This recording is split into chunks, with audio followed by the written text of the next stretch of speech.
નમસ્કાર મિત્રો, સ્વાગત છે. તમે સમાચારમાં સાંભળેલું રહેશે કે ન્યૂઝમાં પણ છાપામાં પણ આવી ગયું છે કે આજે હું કહું કે ઓફિસે ગુજરાત બોર્ડે નથી કીધું કે ક્યારે પરિણામ છે, બરોબર. પરિપત્ર ન થયું, પણ સમાચારના આધારે હું તમને માહિતી આપું છું કે ગુજરાત શિક્ષણ બોર્ડની પરિણામને લગતી તૈયારી પૂર્ણ થતાં આગામી સપ્તાહમાં પરિણામ એટલે કે ધોરણ 12નું 4 મે અને ધોરણ 10નું 6 મેના રોજ પરિણામ હશે.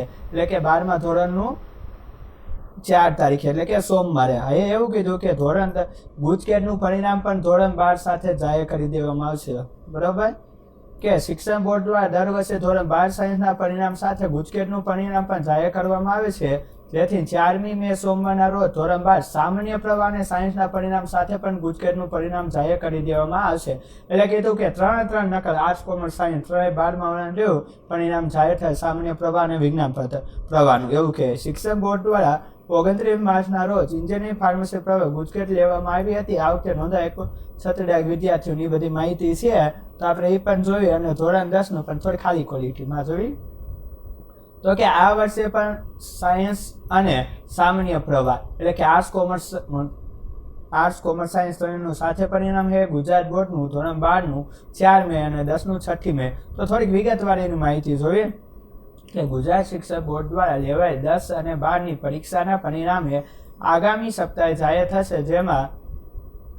જેમાં ચોથીએ 12 સાયન્સનું અને સામાન્ય પરિણામ એક સાથે જાહેર થવાની શક્યતા છે. ઓફિસરની નથી કીધું, પણ બધા શક્યતા કહે છે કે હશે ખરું. હવે એ તો કાલે જ ખબર પડશે, કાલ રોંડે જોઈ પરિપત્ર આવશે, ખબર પડશે કે છે કે નહીં. ત્યારબાદ 6ઠીએ બુધવારે ધોરણ 10નું પરિણામ જાહેર થઈ શકશે, જ્યારે ગુજકેટનું પરિણામ પર 12 સાયન્સ સાથે સોમવારે જાહેર થશે. ધોરણ 10 અને ધોરણ 12 સાયન્સ તેમજ સામાન્ય પ્રવાહના 15 લાખથી વધુ વિદ્યાર્થીઓએ પરીક્ષા આપી છે. ગુજરાત બોર્ડની પરીક્ષાઓ પૂરી થઈ અને 1.5 મહિના થયો આવ્યો અને સેન્ટ્રલ બોર્ડ ICS બોર્ડ પરિણામ જાહેર પણ કરી દીધું હતું. એટલે કે CBSE બોર્ડની વાત કરીએ ત્યારે ગુજરાત બોર્ડના 15,28,000 વિદ્યાર્થીઓની આતુરતાનો અંત લાવવા જઈ રહ્યો છે. લાખો વિદ્યાર્થીઓને વાલીના પરિણામની રાહ જોઈ રહ્યા છે, ત્યારે ગુજરાત બોર્ડ દ્વારા 1-2 દિવસમાં સત્તાવાર પરિણામની તારીખ જાહેર કરવામાં આવશે. ધોરણ 10 અને 12ની બોર્ડ પરીક્ષા ગત 26 ફેબ્રુઆરી શરૂ થઈ અને 18મી માર્ચે પૂર્ણ થઈ હતી, એ બધાને ખબર જ છે. અને જો બોર્ડની વેબસાઇટ છે GSEB નાથી તમે જોઈ શકશો પરિણામ સીટ નંબર નાખીને.